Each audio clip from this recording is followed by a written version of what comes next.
Bismillahirrahmanirrahim. Assalamualaikum warahmatullahi taala wabarakatuh. Waalaikumsalam warahmatullahi wabarakatuh. Alhamdulillah. Alhamdulillahilladzi qala fi kitabihil karim. A'udzu billahi minasyaitonir rajim. Bismillahirrahmanirrahim. Wa kulu washrabu wa la tusrifu innallaha la yuhibbul musrifin. Wassalatu wassalamu ala rasulina Muhammadin al-mab'uts. Wassalatu wassalamu ala rasulina Muhammadin alladzi yuhibbul asqiya'a wal aghniya'a al-mut'imin. وعلى آله وأصحابه المحبين الفقراء والمساكين والمكرمين. اللهم اجعل نعمتنا دائمة ودولتنا قائمة وأولادنا علماء ولا تسلط علينا ظالما. اللهم ارحم صاحب ذلك الطعام والآكلين وأكثر البركة لمال صاحب ذلك الطعام والحاضرين وأطعمنا من طعام الجنة وأسقنا من شراب الكوثر وزوجنا بحور العين وأكرمنا برؤية جمالك يا إله العالمين. أما بعد قال تعالى في كتابه الكريم أعوذ بالله من الشيطان الرجيم بسم الله الرحمن الرحيم وما من دابة في الأرض إلا على الله رزقها ويعلم مستقرها ومستودعها كل في كتاب مبين. الآية صدق الله العظيم وصدق رسوله النبي الحبيب الكريم ونحن على ذلك من الشاهدين الشاكرين الحامدين والحمد لله رب العالمين. Hadratal muhtaramin wal mukarramin jami'u masyayikhil a'izza wal kurama wal fudala. Al-Mukarram Dr. Andes Haji Ahmad Sayyuti mata'alallah bithuli hayati. Al-Mukarram Kiai Haji Muhammad Muslih Misbah. Al-Mukarram Kiai Haji Halwani Asyajaki. Kemudian Al-Mukarram Al-Ustaz Hasan bin SAG. Kemudian kepada kameramen kita Al-Ustaz Yahya Ibnu Hashim. Nah, ini live streaming ya. Saya punya kisah tentang beliau itu. Suatu saat pagi hari sama dengan pengajian ahad subuh, ada beberapa masukan bagaimana kalau pengajian ahad subuh kita buat live streaming yang fungsinya bagi para jamaah yang kerja kan nggak bisa tuh hadir di majlis ilmu ini, kan nggak bisa. Akhirnya saya mengusulkan gimana kalau kita buat live streaming. Dan jangan lupa nanti pulang ke rumah like, comment, and subscribe. Beliau pemotornya adalah beliau Ustaz Yahya bin Hashim. Kemudian kepada Ketua DKM Raya Masjid Baitul Ma'mur Ayahanda Ustaz Haji Musabut Abbas, yang mana semoga semua guru-guru kita Allah panjangkan umurnya, Allah berikan kelapangan dada pada beliau-beliau semua, kelapangan rezeki untuk beliau-beliau semua. Alhamdulillah di pagi yang lumayan dingin, di pagi hari ini cuacanya lumayan cerah karena semalam habis diguyur hujan. Walaupun demikian Allah masih menggerakkan langkah kaki kita, Allah masih menggerakkan hati kita untuk setahap demi setahap, selangkah demi selangkah, menjadi beberapa langkah melangkah ke masjid yang kita cintai, tujuannya untuk menimba ilmu. Karena kalau ngaji bukan dari hati itu sulit. Ngaji kalau bukan berasal dari kolom itu sangat susah. Hanya kita pengajian sudah banyak, ada yang semangat belajar, ada yang nggak semangat juga. Maka kita bersyukur yang hadir di majelis ilmu ini, Allah masih gerakkan hati kita untuk mencari ilmu agama. Salawat dan salam marilah kita curahkan kehadiran junjungan alam Habibina wa syafi'ina wa qurrati a'yunina wa maulana Muhammad sallallahu alaihi wasallam. Hadirin hadirat rahimakumullah. Di pagi hari yang cerah ini izinkan saya untuk menyampaikan beberapa materi terkait tentang rezeki. Saya pilih kitab Ad-Durratun Nasihin karena termasuk jenis kitab yang elegan, dalam arti selain di sana membahas tentang hukum, tentang maqalah ulama, juga banyak cerita. Orang kampung kan kadang kalau ngaji mau diceritain baru ada. Kalau ngajinya hukum, dokoknya ada. Maka saya pilih kitab Durratun Nasihin. Kenapa? Di dalamnya banyak kisah-kisah inspiratif, banyak kisah-kisah yang bisa kita ambil iktibar, kita ambil sebuah pelajaran yang kemudian kita serap dan kita terapkan ke dalam kehidupan kita.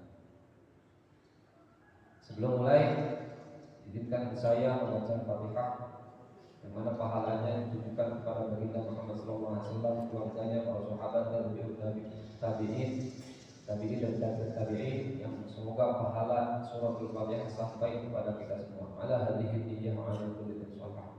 Hadrati habibina syafi'ina wa qurrati Muhammad sallallahu wa hadrati abaihi wa ummatihi wa dzurriyyatihi dan nabiyyin wa muslimin wa kulli ma sallallahu ajma'in wa tabi'ina wa tabi'in wa man tabi'ahum bi ihsan.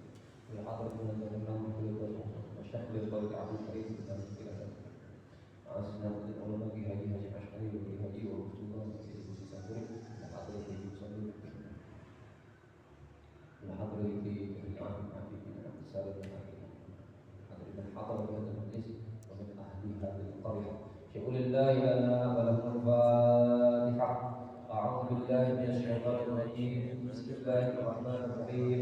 الحمد لله رب العالمين الرحمن الرحيم مالك يوم الدين إياك نعبد وإياك نستعين اهدنا الصراط المستقيم صراط الذين أنعمت عليهم غير المغضوب عليهم ولا الضالين.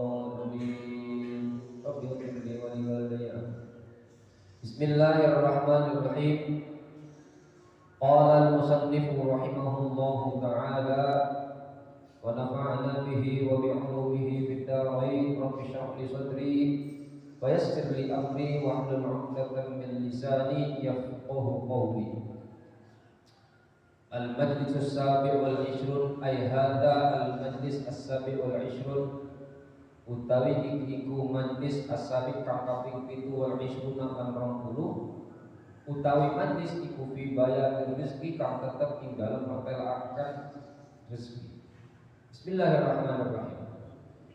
Wa ma min dabbatin fil ardi illa 'ala Allah rizquha. Wa ma min dabbatin lan ora ana utawi germetan fil ardi kang tetep ing dalem bumi iku illa 'ala Allah angin iku ing atase Gusti Allah rizquha utawi rezekine dabbat. Wa ya'lamu lan mudane sinten Allah mustaqarraha ing tetepe dabbah.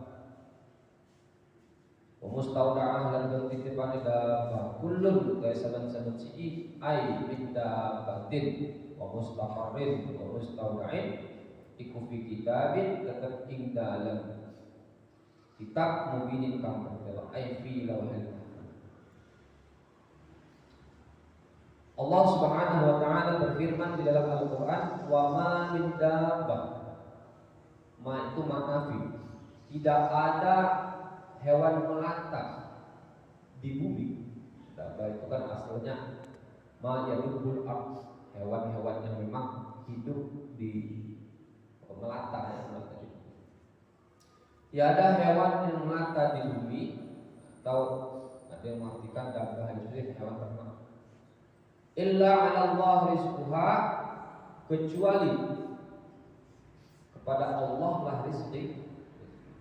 Jadi semua yang hidup Tidak perlu kita risau tentang rezeki karena Allah sudah mengatur rezeki kita. Makanya di dalam kitab hadis Arba'in An-Nawawi yang diajar oleh guru kita Ustaz Muhammad Ali Idrus, hadis yang keempat, Rasulullah SAW bersabda, Inna ahadakum yujma'u khalqu fi batni ummihi arba'ina yawman nutfatan thumma yakunu 'alaqatan mithla dhalik thumma yakunu mudghatan mithla dhalik thumma yusallu ilaihi al-malak fayanfukhu fihi ar-ruh wa yu'maru bi arba'i kalimatin bi kasbi rizqihi wa ajalihi wa 'amalihi wa syaqiyyin am sa'id ila akhir hadis. Dalam hadis Arba'in Nawawi mungkin sudah dijelaskan sama beliau ya. Saya akan ulang kembali. Ada 4 hal yang sudah tercatat semenjak di alam kandungan. Ketika kita masih di kandungan emak, di kandungan orang tua kita, bahwasanya penciptaan kita dimulai dari setetes mani yang menggumpal menjadi gumpalan darah. Selama 40 hari berubah gumpalan mani menjadi gumpalan darah. Setelah menjelang 40 hari ke depannya berubah menjadi gumpalan daging. Setelah itu di masa-masa 4 bulanan, biasanya ada 4 bulan kalau di kita, Allah mengirim seorang utusan yakni malaikat yang tujuannya untuk meniupkan roh ke dalam sang janin. Lalu kemudian sang malaikat itu malaikat itu diperintahkan oleh Allah untuk mencatat 4 hal.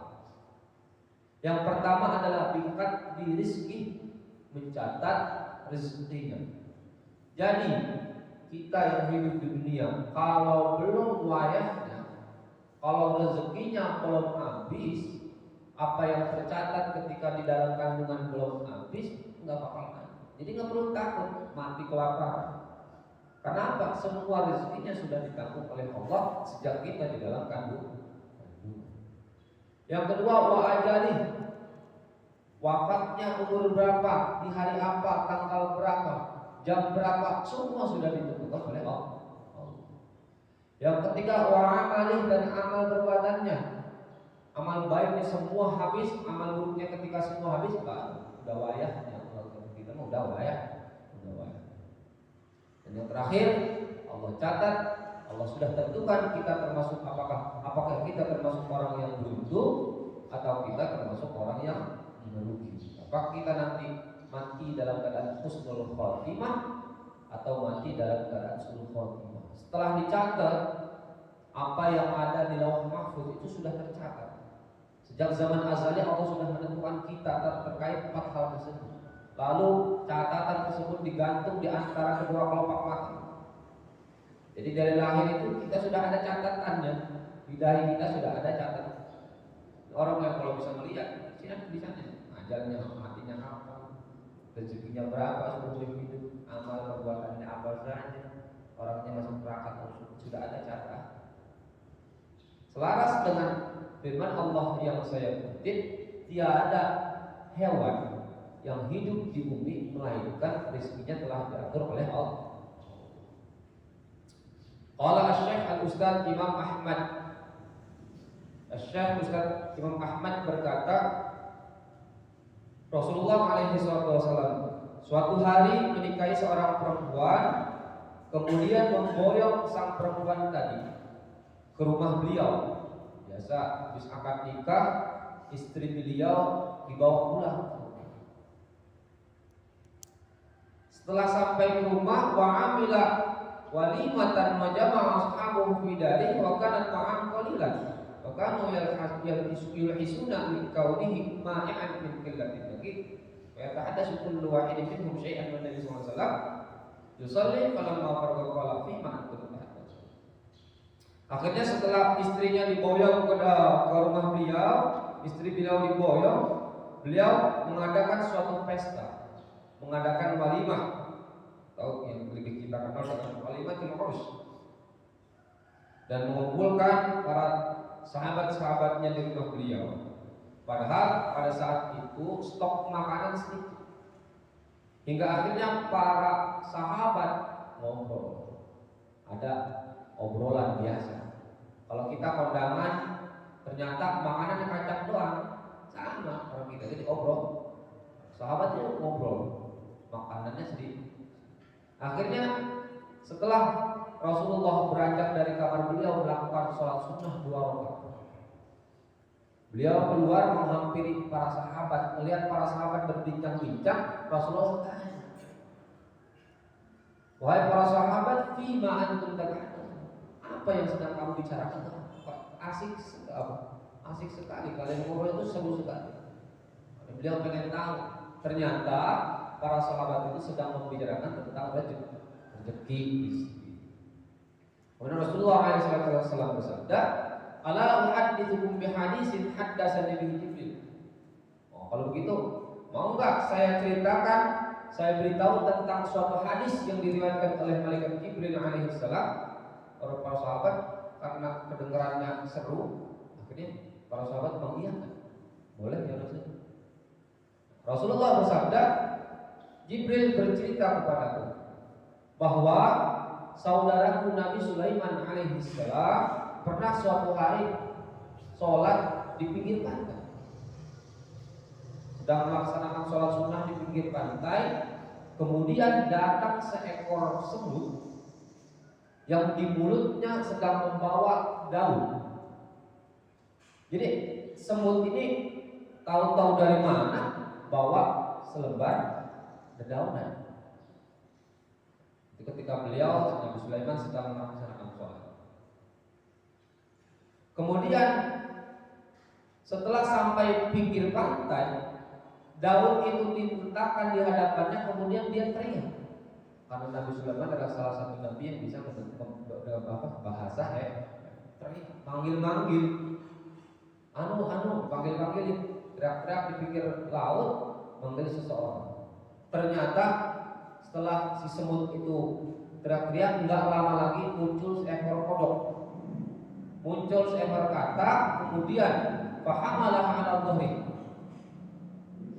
Kemudian sang kodok ini memuat seekor semut di atas punggungnya dan menyelam ke dalam dasar laut.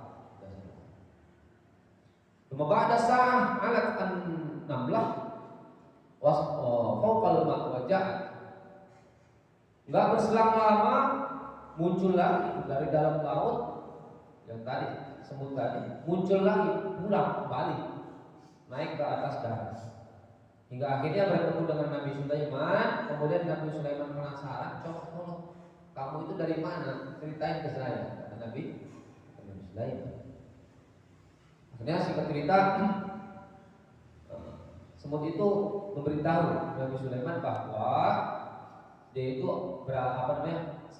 asalnya dari dasar laut, atau tadi pergi ke dasar laut. Jadi si semut tadi pergi ke dasar laut, yang mana di dasar laut terdapat suatu bongkahan batu yang besar, yang di dalamnya dihuni oleh seekor ular. Jadi di dasar laut ada batu besar, di dalam batunya ada seekor ular, yang mana Allah telah jadikan rezekinya itu digantungkan kepada saya, kata si semut tadi. Jadi setiap hari si semut ini sebagai pengantar catering, tukang nganterin makan si ulet tadi.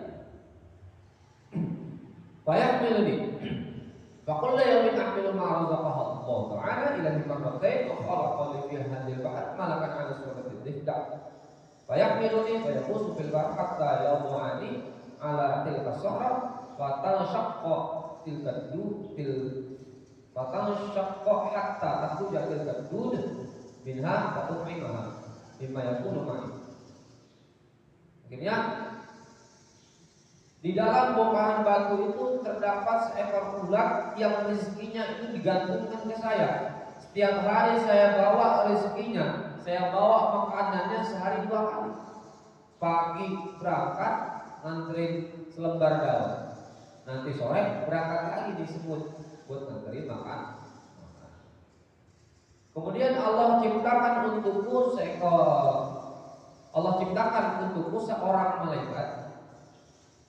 Seorang malaikat dengan bentuk kodok, jadi katak atau kodok yang mengantarkan dia ke dasar laut itu adalah malaikat. Kemudian sang malaikat yang berupa kodok itu membawaku menyelam ke dasar lautan sampai dia meletakkanku di atas batu tersebut. Kemudian nggak berselang lama batu itu terbelah menjadi dua. Akhirnya keluarlah seekor ular.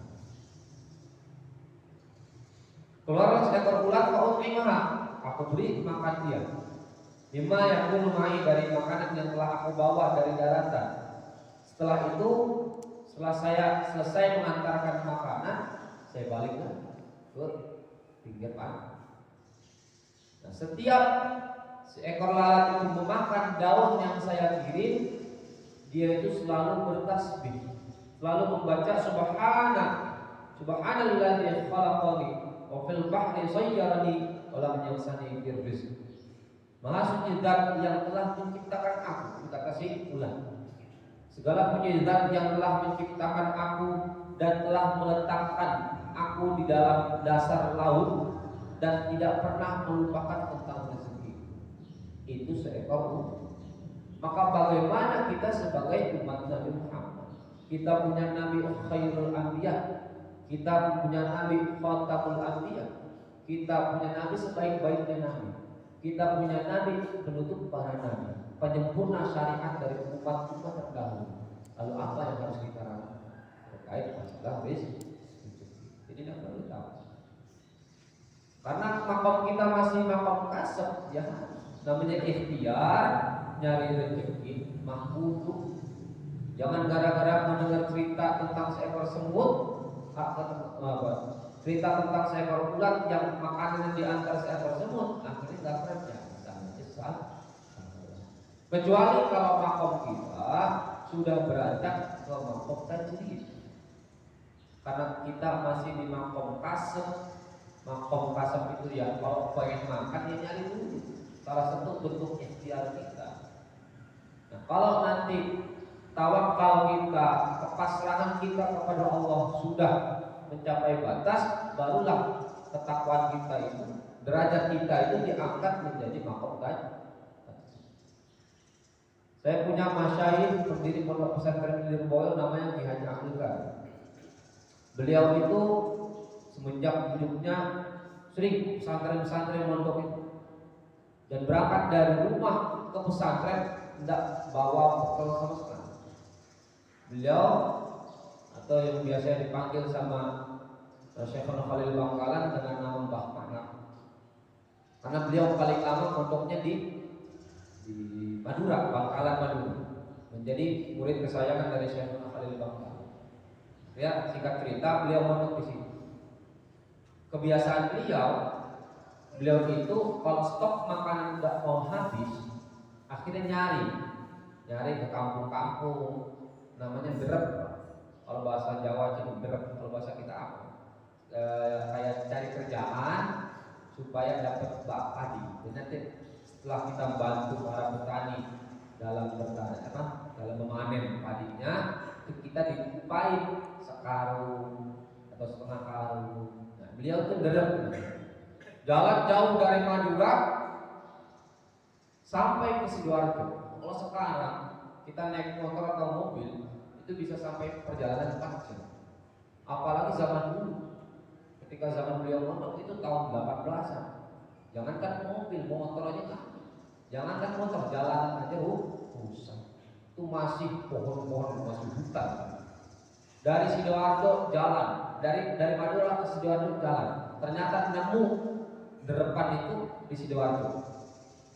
Setelah nemu, akhirnya bantu-bantu diupain sekarung beras. Beliau itu diupain sekarung beras padi. Senang pulang karena sudah ada angan-angan ke depannya buat makan sebulan sudah ada. Saya pulang digotong, nggak bawa apa, beliau gotong di pundak beliau dari Sidoarjo jalan kaki sampai ke Madura. Ternyata setelah sampai pondoknya ada Syekhuna Khalid Bahman di depan rumah beliau, di depan rumah beliau.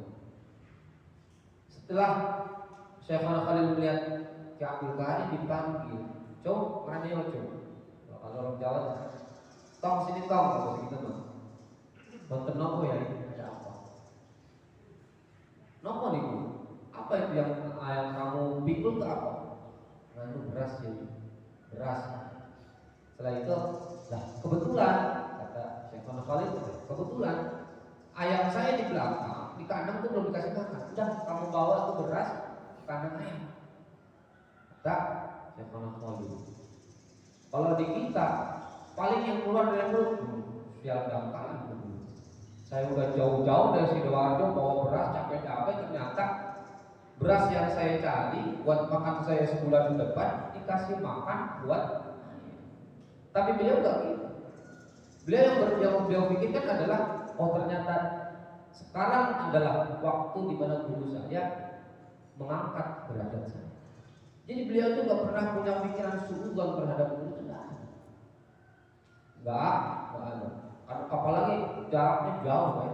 Sidoarjo ke Madura itu capeknya bukan main.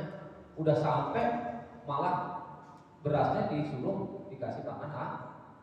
Dan beliau tidak pernah marah kayak kita itu.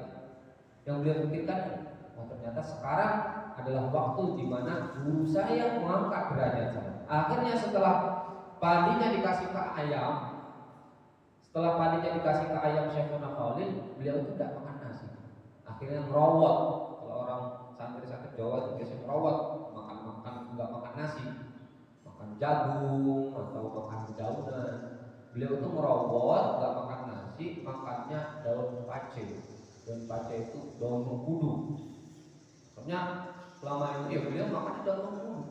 Mengkudunya jadi pahit, pergi daun. Tapi dari situ Allah mengangkat derajat beliau. Kalau sudah ke makom tajrid itu datang sendiri makan. Akhirnya banyak santri yang pada saat itu mondok di Bangkalan Madura, ketika punya permasalahan seputar nahwu, nggak paham nih, datang ke Mbah Mana, kadang nanya setelah dijawab kasih salam tempel, gitu. Karena guru beliau sudah masuk ke dalam makom tajrid. Nah kalau kita, karena kita masih di makom kasar, ayo kita cari dimanapun rezekinya Allah berada. Bismillahirrahmanirrahim. Aisyah Kasyaf. Ruya anna Imam Az-Zahidi arada ayat yaqana yaqinan fil rizqi fa kharaja ila baqiyah fa qasada jabalan thumma dakhala gharan fa qa'ada fi zawiyatil ghar. Ada suatu riwayat menyatakan bahwa Imam Az-Zahidi ingin meyakinkan keyakinan yang kembali tentang rezeki. Karena beliau mendengar ayat wa ma min dabbatin fil ardi illa 'ala Allah rizquha, akhirnya ingin keyakinan itu bertambah. Beliau sudah yakin kalau rezeki sudah diatur oleh Allah, tapi beliau ingin ngetes untuk supaya apa? Supaya keyakinannya Imam Az-Zahidi bertambah. Akhirnya beliau pergi keluar dari rumah menuju hutan belantara, menuju pegunungan, kemudian masuk ke dalam sebuah gua dan duduk di pojokan gua. Imam Az-Zahidi ini pengen ngetes seberapa kuat ayat wa ma min dabbatin fil ardi itu. Seberapa kuat apa rezeki Allah sampai kepada beliau. Akhirnya beliau itu berkeyakinan, waktu itu angguru kaifa yang pengen tahu. Beliau itu pengen tahu bagaimana cara Allah memberi rezeki kepada beliau. Singkat cerita, beliau berdiam diri di dalam gua selama beberapa hari. Akhirnya ada sekelompok kafilah. Biasanya orang-orang Arab itu kalau dagang misal ke Yaman itu berkafilah, berkubu-kubu. Karena biasanya di jalanan itu ada kotik-kotik, ada tukang begal. Di begal di sini nggak ada, di zaman sudah ada. Begal itu sudah ada. Biasanya hartanya dirampas, orangnya dibunuh. Makanya selalu ketika bawa barang dagangan ke Madinah, ke Yaman dan lain sebagainya ini berkafilah-kafilah. Nah, Ternyata ada satu kafilah pedagang yang tersesat, kemudian turun hujan, tersesat di dalam hutan, turun hujan, takut kehujanan, akhirnya masuk ke dalam gua yang diisi oleh Imam Az-Zahidi. Kemudian fatalabu aknanan yadkhulunaha fadakhalu al-ghar alladhi huwa fihi fara'u wa qalu ya Abdullah falam yajibhum qalu rubbama wajada al-ghar falam yaqdir 'ala al-kalam aw qadu naran bi qurbih hatta dafa'u wa kallamu falam yajibhum. Ya, setelah mereka masuk si kafilah, beberapa kelompok orang pedagang ini masuk ke dalam gua, ternyata menemukan seorang laki-laki yang sedang bertapa, bertapa di dalam gua. Akhirnya mereka kafilah itu ngomong, "Wahai Abdullah," dipanggil, "Bang, bukan nyawa." Dipanggil, dicolek-colek, enggak nengok, enggak nyawa. Mereka inisiatif, Pak. Mungkin gara-gara kedinginan akhirnya nggak mau nengok, nggak mau jawab. Setelah itu akhirnya mereka si kafilah tadi menyalakan api unggun ya. Api unggun di sampingnya supaya tujuannya itu biar hangat. Kalau udah hangat kan dia udah nggak kedinginan lagi, bisa ngomong. Setelah itu dinyalakanlah api unggun di dalamnya. Setelah dinyalakan api unggun, dipanggil lagi, ya Abdullah, ternyata nggak dijawab juga. Akhirnya mereka berinisiatif, mungkin dia itu kelaparan, saking lamanya tapa di bawah, akhirnya kelaparan. Kemudian dihidangkanlah hidangan makanan untuk Imam Az-Zahidi. Di depannya itu kasih makanan, biar supaya tujuannya dimakan. Ternyata setelah digelar makanan nggak dimakan juga. Sama Imam Az-Zahidi kan dimakan. Beliau tetap terdiam dalam keadaan mata tertutup dan mulut tertutup. Akhirnya mereka inisiatif lagi. Mungkin karena terlalu lama dia bertapa di bawah, akhirnya mulutnya kaku. Orang kan kalau diem lama mulutnya dibuka-buka, mungkin karena terlalu lama bertapa di gunung, bertapa di gua, mulutnya kaku. Akhirnya mereka memasakkan susu, kemudian memasakkan sebuah roti yang disuapin, nggak dimakan juga. Rotinya udah dipoteki, disuapin, nggak dimakan juga. Mungkin karena saking lamanya semedi, karena saking lamanya semedi dibuat, giginya itu lemah, mulutnya itu nggak punya tenaga untuk mengenyang makan. Akhirnya disuapin, digunain dulu, dimamahin, kalau seperti dimamahin ya, disuapin. Akhirnya setelah itu ketawa. Imam Az-Zahidi ini tertawa. Kenapa? Karena apa yang beliau inginkan ternyata dikabul oleh Allah. Saking sebegitu perhatiannya Allah kepada makhluknya, sampai ketika Imam Az-Zahidi tes aja Allah masih berikan rezeki kepada beliau. Cerita-cerita inspiratif di sini harusnya menjadi refleksi untuk kita bahwa rezeki semua sudah diatur oleh Allah. Jangan pernah kita, sebenarnya kunci kenikmatan kita adalah jangan pernah melihat nikmat orang lain. Kadang kita tidak merasa cukup dengan keseharian kita tidak cukup dengan kehidupan kita. Itu karena kita melihat kenikmatan yang dimiliki oleh orang lain. Kalau kita hidup tenang-tenang saja, nggak perlu melihat tetangga, nggak perlu melihat saudara punya motor baru pengen beli, saudara atau tetangga punya motor baru pengen beli, akhirnya selalu hidup kita itu tidak akan pernah merasa cukup. Karena manusia itu tidak terbatas. Padahal rezeki dan kemampuan kita sudah terbatas. Jadi jangan pernah kita melirik kenikmatan orang lain, dan itu adalah nikmat yang paling besar. Karena nikmat sebesar apapun, ketika kita tidak terima dengan hati yang lapang dada, ya tetap tidak akan pernah merasa puas. Mau dikasih apapun, apalagi kita pertama punya motor, akhirnya pengen beli motor. Akhirnya Allah kabulkan beli motor satu, akhirnya pengen beli mobil. Setelah Allah berikan, Allah kasih mobil mereknya Avanza, ternyata pengen beli mobil Pajero. Setelah diberi mobil Pajero, pengen beli pesawat. Ya itulah manusia, yang mana manusia itu tidak akan pernah merasa cukup. Ada kisah selanjutnya, hikayat Ruqyah anak Ibrahim ibn Adham kana sababu taubatihi annahu kana yawman min al-ayyam qad kharaja ila as-sayd fa nazala manzilan wa basata as-safarah liyakul ta'am. Ada satu kisah yang berasal dari Syekh Ibrahim bin Adham. Ibrahim bin Adham ini dulu orang biasa, orang kaya. Segala kehidupannya itu mewah. Ini sebelum jadi ulama. Hidup bergelimang harta, hidup dikelilingi oleh harta. Akhirnya penyebab beliau tobat dari itu semua adalah suatu hari beliau sedang ingin berburu ke hutan.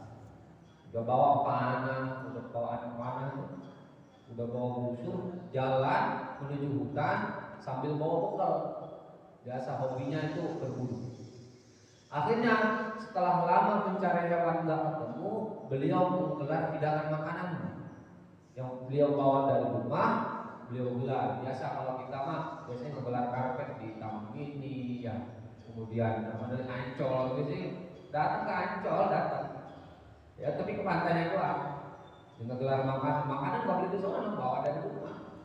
Cuma kita ngambil momennya saja. Sama dengan Ibrahim bin Adham yang kelelahan akibat berburu, nggak dapat, kemudian istirahat biasa. Hidangan semua ada, di karpet kita ada. Dan salah satunya adalah makanan pokok yang berupa roti. Kalau Arab kita makan roti, kita kan beras.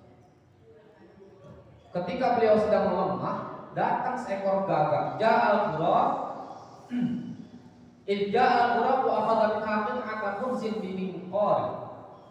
Ketika beliau sedang melemah, datanglah seekor gagak kemudian mengambil roti satu-satunya, sepotong rotinya dengan menggunakan patok. Diambil. Si gagak ini datang mengambil makanannya Ibrahim bin Adham. Setelah itu kaget, pas lihat makanan saya mana ini? Ada yang nolong. Ternyata setelah diperiksa gagak yang nolong makanan dia.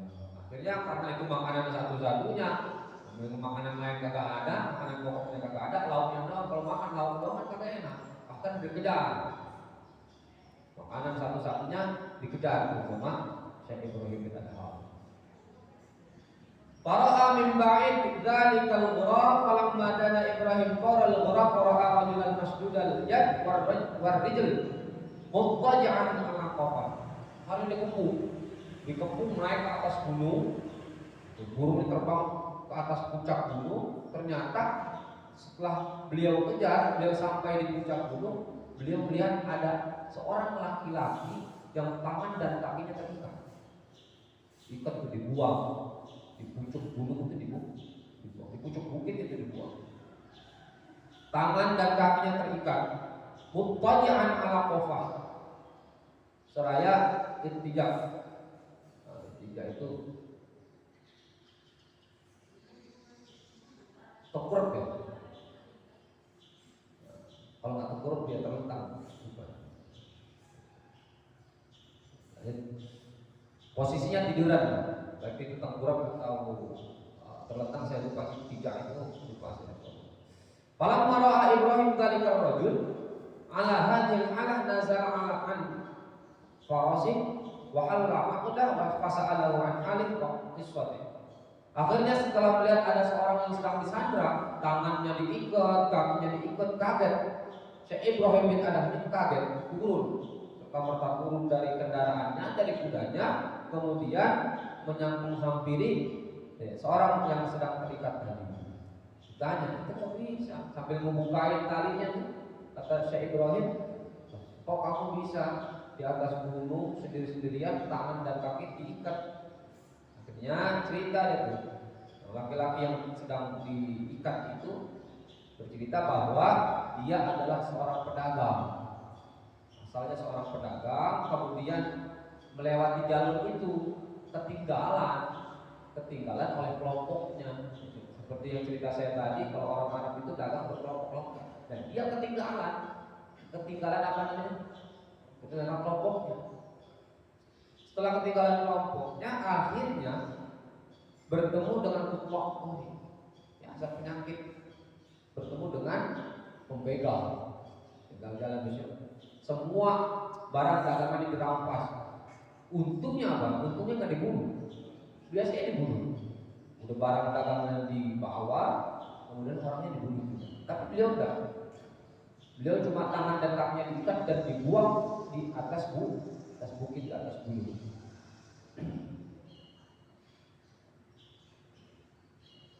Lakin syaduni wa qara'uni fahdi maut. Sab'at ayam dibuang sudah 7 hari saya di atas gunung. Pagi, siang, sore, malam saya diikat di sini. Saya enggak usah kemana, kaki saya diikat, tangan saya diikat. Kemudian pada setiap harinya datang seekor burung gagak membawa sepotong roti. Datang burung gagak membawa sepotong roti dan duduk. Oh, berarti tidurnya telentang, main. Tangan dan kakinya diikat, kemudian posisinya telentang. Datang seekor gagak, kemudian duduk di atas dadaku. Setelah duduk di atas dadaku, kemudian si gagak tadi itu memecahkan rotinya, membelah rotinya menggunakan parungnya. Jadi rotinya ditaruh dada, dipatokin rotinya sampai berkeping-keping. Karena rotinya kan ada roti yang basah, ada roti kering. Ini roti kering. Khubz itu roti namun roti kering, bukan kayak roti kita. Khubz itu kan roti kering. Akhirnya si gagak tadi matokin khubznya itu, rotinya itu, dan disuapin menggunakan paruh, menggunakan mulutnya. Kemudian wa yadhamu fi fami wa ma tarakan ya Allah taala ja'ian fi tilkal ayyam. Dan Allah selama seminggu, selama saya terikat, tidak pernah sekalipun Allah meninggalkan saya dalam keadaan lapar. Itu orang tangannya terikat, kakinya terikat, ada di ujung gunung, masih Allah beri rezeki. Apalagi kita yang masih kerja, apalagi kita yang masih dagang, apalagi kita yang masih dagang toko. Rezeki mah sudah Allah atur. Makanya tidak perlu kita melihat rezeki orang lain, cukup saja kita merasa oh ini sudah pemberian Allah, usaha saya sudah sedemikian maksimal, kalau toh jatahnya segitu ya memang udah aturan Allah. Karena harta dunia itu semakin kita kejar semakin jauh. Karena harta itu semakin kita kejar semakin kita jauh. Sayyidina Ali pernah berkata apa lebih mulia mana antara ilmu dengan harta?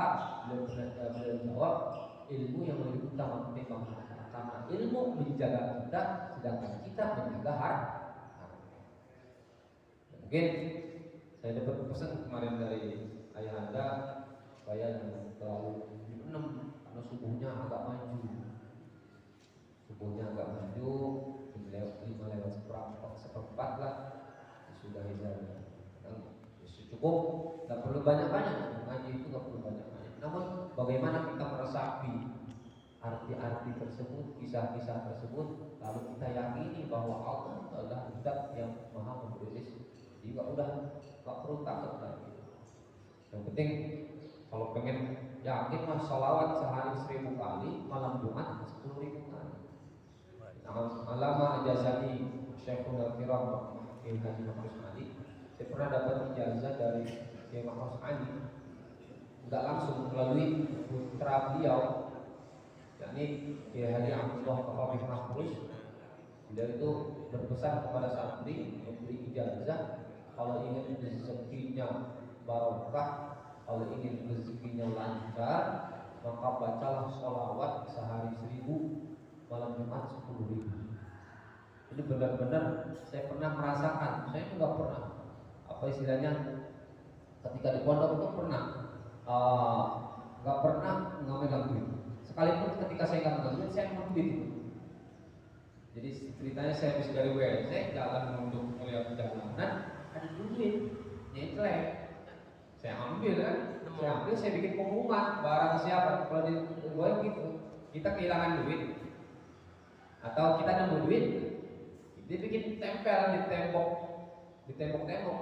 Barang siapa yang merasa kehilangan uang sebesar Rp titik, maka harap hubungi Ahmad Saiful di kamar R34. Saya tunggu, duit masih di kantong, Saya tunggu sehari 2 hari nggak nongol, seminggu 2 minggu nggak nongol, sebulan 2 bulan nggak nongol. Jatah saya ini, jatah saya. Udah sekarang nggak.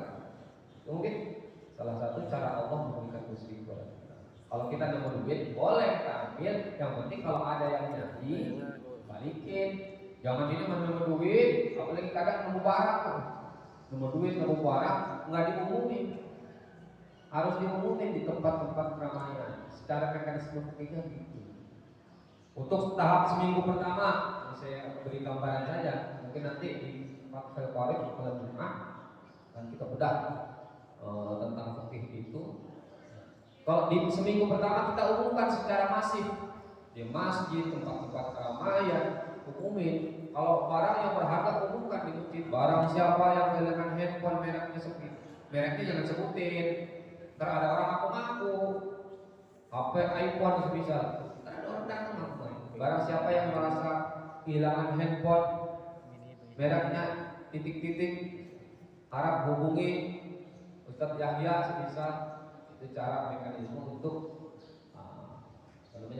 pengumuman.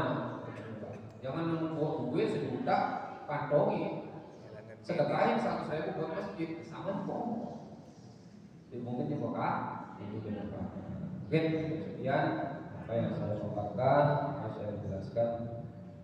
Apabila ada keterangan yang kurang pas di hati para jemaah semua, saya mohon ikhlaskan dulu. Muka sama dulu akan itu yang sebesar-besarnya. Hadana Allah wa iyyakum ajma'in. Wallahu muwaffiq ila aqwamit thoriq. Assalamualaikum warahmatullahi wabarakatuh.